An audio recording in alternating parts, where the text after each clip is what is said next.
Make Just sure you like take that part out of the podcast. saying, we're gonna open with that. This is the Austin and Matt podcast. This is Matt. And this is Austin. This week we watched Emergency on Amazon Prime. We're going to jump into our review, but quick synopsis. Ready for a night of legendary partying, 3 college students must weigh the pros and cons of calling the police when faced with an unexpected situation. Austin, what did you like about this movie? Oh yeah, so keeping it spoiler free here. There's a couple of things that I definitely want to mention about it.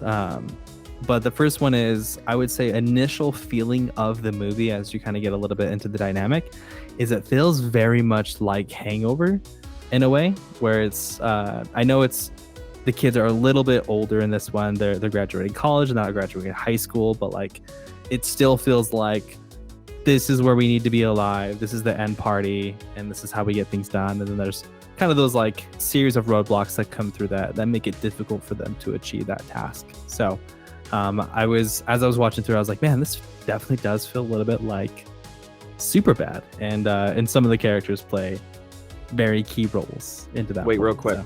Does it feel like The Hangover or Superbad? Superbad, not The Hangover. Good catch. My bad. It's funny you say that too, though, because when I first watched the trailer for it, I thought it was like a more racially charged Hangover, because the feeling I got from the trailer, which is not the case, was after all this crazy partying the night before, they wake up and here's this girl and now they have to deal with it. And it was a little bit different than that, but I definitely got Hangover vibes as well. So it made sense that you said that. But yes, a little bit like Superbad. When you said they're a little bit older than The Hangover, I was like, are you sure you know how old they were in The Hangover? But okay, sorry, keep going, forgive me. Yes, my bad. Superbad. What I also appreciate about this movie is that they do definitely hit on some very hard topics that are difficult for a lot of movies to express. There's definitely some racial stuff that goes on in there, and it starts from the very beginning, actually. So pretty much I would say that if you're not sure if this is the movie for you, watch about the first 5 minutes, and they'll give you about a good idea of what you're about to get yourself into. If you're in for that, awesome, keep going, it's great. If you're not, then maybe find something else. But for me, it was a pretty okay, decent watch. Matt, what'd you like about it? I think I liked it more than you did. Oh. I think what I liked most about it is, have you ever seen the movie Do the Right Thing? Doesn't sound familiar. So it is I won't give it too much away. It is a very racially charged movie. It is directed by Spike Lee. I think it's his first or second movie. It was like a big indie movie. It got a lot of attention when it came out. But there's a decision that someone makes at the end based on a racially charged situation. And Spike Lee, I guess, has been quoted saying, the difference between white people and black people who see this movie is white people ask whether or not this character did the right thing. And black people do not ask that question. They believe that he did the right thing through and through. I think this movie's similar, where I think there are, and I could be wrong, I'm not going to speak for people that are not the same race as I am, but I feel like this could have the same kind of dividing line where white people are going to go, did they make the right decision here? And I think black people are a lot more like, oh yeah, like I would have done the exact, maybe not the exact same thing as them, but I would have made a similar choice as them. Like, and I think that might be the difference between me, who's just like a heterosexual white man watching this movie and can't even really begin to make a big statement on what I actually think it's trying to say. But I do think maybe seeing this from a different perspective, it would be a completely different movie. So I think that was kind of interesting to watch and kind of be like, oh, okay, this is an interesting watch.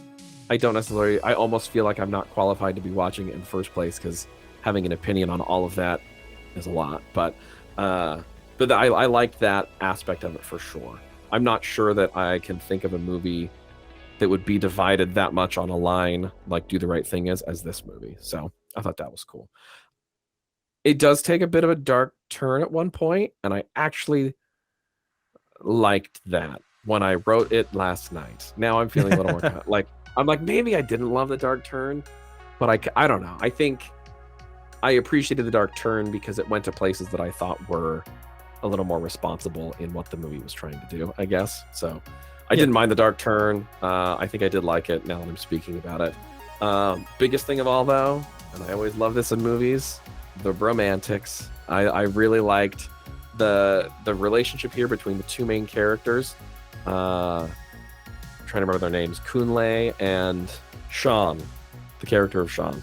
So I really liked, and interestingly, the first, I think, even half of this movie, I didn't get the romantic romance feelings off of these two, so I wasn't expecting it. So when it did kind of come up, when it started to happen, I was like, oh, yeah, man, this is really like, these are some good friends here, and I really care about like what they're going through as friends. So that, I really enjoyed that aspect of it, and it made me enjoy the movie a lot more.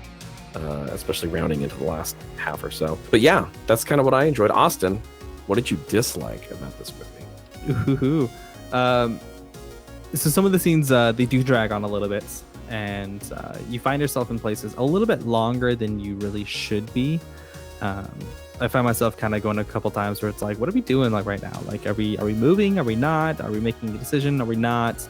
Like, let's wrap this up.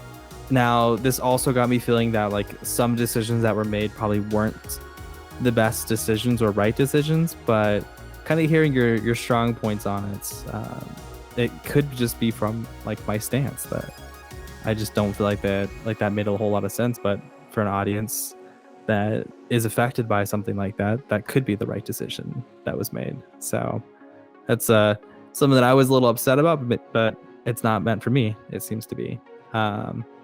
But also, there's a very strong message that comes from this movie.